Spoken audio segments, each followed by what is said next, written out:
Voici la Lune illuminant les nuages de sa face pleine éclairée par le soleil.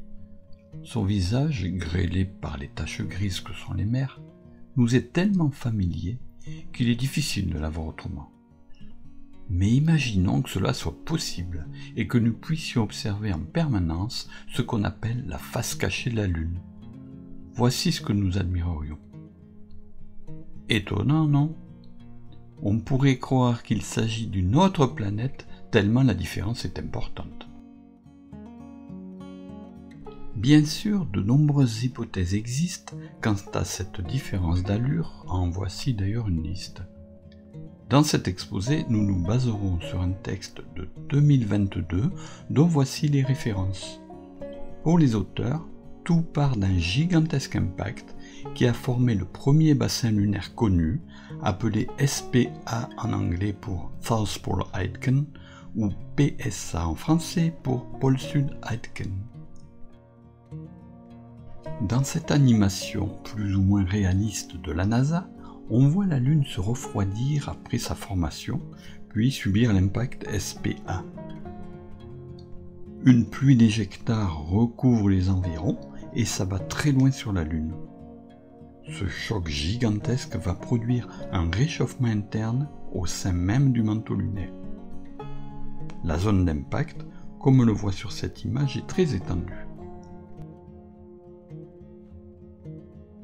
Paradoxalement, les phénomènes de convection au sein du manteau vont produire un réchauffement dans les zones opposées au point d'impact, en y charriant des éléments tels que le thorium, substance radioactive, et ceci pendant des millions d'années. Dans ces conditions, on peut comprendre que la croûte lunaire de la face visible soit devenue plus fine et plus sensible aux futurs impacts qui ont eu lieu ensuite pour produire les grands bassins. Plus tard, l'océan magmatique interne a pu s'épancher en remontant par les innombrables failles créées en sous-sol lors des impacts. Prenons l'exemple de la mer des pluies pour montrer l'évolution des événements. Ce sera un passage purement musical.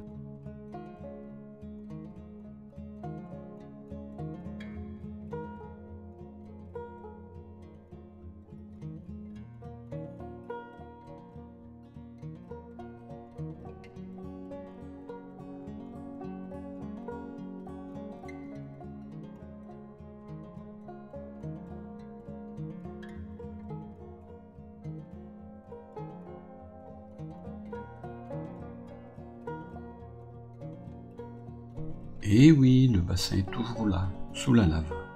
Les monts Apennins en sont le magnifique vestige de ces gigantesques remparts.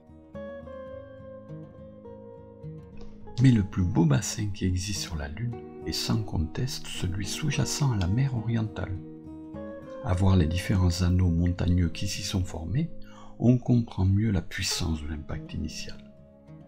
Il est vraiment dommage qu'il soit presque invisible depuis la Terre.